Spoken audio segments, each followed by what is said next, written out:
that GM is bringing to the racetrack, that they are bringing cars to the track with templates that, sure, they're fundamentally different, but there's at least something that you can go to the racetrack and say, look, that looks like my Camaro that I have sitting in my driveway or at the dealership, or that Mustang that's running around the racetrack looks something like what I see out on the street each day. So, for GM, they're continuing to push the boundaries on the design elements of these cars, just as the other manufacturers are, and this will continue to show into the future as to what these cars continue to look like on the racetrack compared to what you're seeing in the dealership in the car or on the street every day. And for that, I think it's a marketing element that we've lost. We lost for a long time in the sport as we tried to make the sport safer. And while safety is paramount in this sport, and we continue to also try and push those boundaries of safety in the sport, at the same time, we kind of lost that design and marketing element that was so vital to NASCAR for so many years, and now we're finally starting to get back into that, especially with the Camaro, with the Mustang and Supras that you now see on the Toyota side. Steve Wilson, Speedway Digest. Steve, let's talk a little bit about the off season and the upcoming 2020 season for the various NASCAR series. Let's start with the Truck Series, and certainly Matt Crafton came out on top last year, followed by Ross Chastain and Brett Moffitt. What's going on in the Truck Series? What do we know? Get us up to date with the NASCAR Truck Series. Well, we've had some significant changes in the Truck Series. We're going to a new name this year. We're adding Gander Outdoors and RV to the name. But aside from that, Matt Crafton will be back with Sport this year. Ross Chastain, who had split his time between the Xfinity Series and the Truck Series, and finally decided to go full-time in the Truck Series to try and chase that championship down, is moving over full-time to a ride at Kaulig Racing this year. So he'll be in a decent Xfinity Series ride that will be able to provide a championship run for him, as well as he's also continuing to work with Chip Ganassi Racing and going to enter the Daytona 500 and the Coke 600 with a supported element or a supported car from them. Stuart Friesen, who's been at GMS Racing for quite some time, has used their technical engineering and fabrications department. They're moving over to Toyota this year, and with DGR Crosley, they were a longtime Toyota partner in this series. Is now moving over to Ford Performance. They're bringing on some new drivers, and I think what everybody is probably looking most forward to is what Haley Deegan is going to do this year in the Truck Series in a part-time effort to continue getting her feet wet in this sport and stock cars and trucks, and she'll also be running the IMSA series for a couple of races around the Rolex 24 weekend there for Ford Performance. So a lot of different changes and new faces there in the sport and or in the Truck Series this year, and it'll be interesting as always to see, as the season continues to develop. The Gander Mountain and our RV Outdoors. We'll get used to it before the season gets underway. Let's go over to the Xfinity Series. Obviously, Tyler Reddick finished out strong last year. Cole Custer and Christopher Bell. But talk with us a little bit about the NASCAR Xfinity Series. We talked a little bit about one of the changes that's happening with their schedule, and that's here at Indianapolis. But what do we know about what's going on with the Xfinity Series?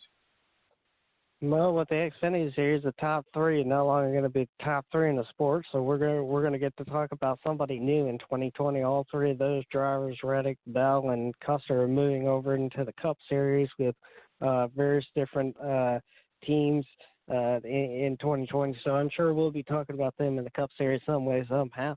As far as the Xfinity Series, we've already had a couple new teams that have entered in, or some teams that had been in the Xfinity Series. Excuse me. They have entered in this year, 2020. Tommy Joe Martin has been in a part-time effort for quite some time with various teams. He owned a truck team some time back and has now moved back into the sport with a full-time family-owned team for themselves. Rally Herbst, we're going to continue to come back with JGR Racing, and we've got Jesse Little that's going to move over to JD Motorsports this year from the Truck Series that he had been running part-time. I think he's going to run a couple of races in the Truck Series, but he's going to move full-time over into the Xfinity Series. So there's still a lot of movement going around, some announcements that in the next couple of weeks that we'll probably fill the schedule out, the teams out and who's going to race where, but it's going to get an opportunity for some of these drivers that are up and coming, some of these drivers that have been in the sport. We just won't be talking about the big three all year long. Talking with Steve Wilson, Chief of Speedway Digest, our official NASCAR contributor. As we move on over to the NASCAR Cup Series, will this be another year for Kyle Busch? And we saw Martin Truex Jr. right there. Kevin Harvick talk with us about the Cup Series. We're going into 2020. Whether I don't know if Kyle Busch can go back to back. He might be able to, but I think it's going to continue to be another year for JGR no matter what. They won half the races in 2019, just about half the races. I would not expect them to do anything less. They're going to be still the performance team that everybody is going to chase, at least for this car. And I'm sure we're going to have some restructuring of the haves and the have-nots and who's good and who's not as good when we get a new generation car. But at this moment, they're going to continue to be probably who everybody's going to be chasing. Stuart Haas is going to continue to perform strong as they have. And, hopefully with Reddick coming over to Richard Childress Racing, they will continue their improvement over the last couple of years. Done with Levon Family Racing, they're going to get Christopher Bell, and they're going to get support from JGR and TRD and a host of other companies and part suppliers out there. So for them, they had Matt Benedetto in the car this past year, but he definitely did a good job with that car. He outperformed that car probably better than we've seen in since they've entered into this sport. And Levon Family Racing has been a team that's run mid-pack pretty much their entire time within this sport. But for Matt, he's not all lost. He does get to take over the famous number 21 Wood Brothers car in 2020. So for him, he's still getting excellent opportunities with a quality car out there. And we'll continue to see Penske out there as we always have, maybe not as strong. And I think sometimes these other teams are being overshadowed in their performance by what JGR does in the series. But anything can happen, and these teams have a lot of opportunity to continue working with these cars and making them better. And maybe this is the year that somebody else outperforms JGR, but I don't particularly see it, and maybe it happens, but it's going to be hard to go after a powerhouse like them. Denny Hamlin had a very much improved season last year. What's on his horizon? Is he on the upward momentum train, or is he kind of hit his plateau last season? Well, if you go back and look over Denny's career, it's like a roller coaster. It's up, it's down, and he's going to be fired, and he's got a seat. And, it's been back and forth for, a good decade or so. Every time, JGR has a team out there that We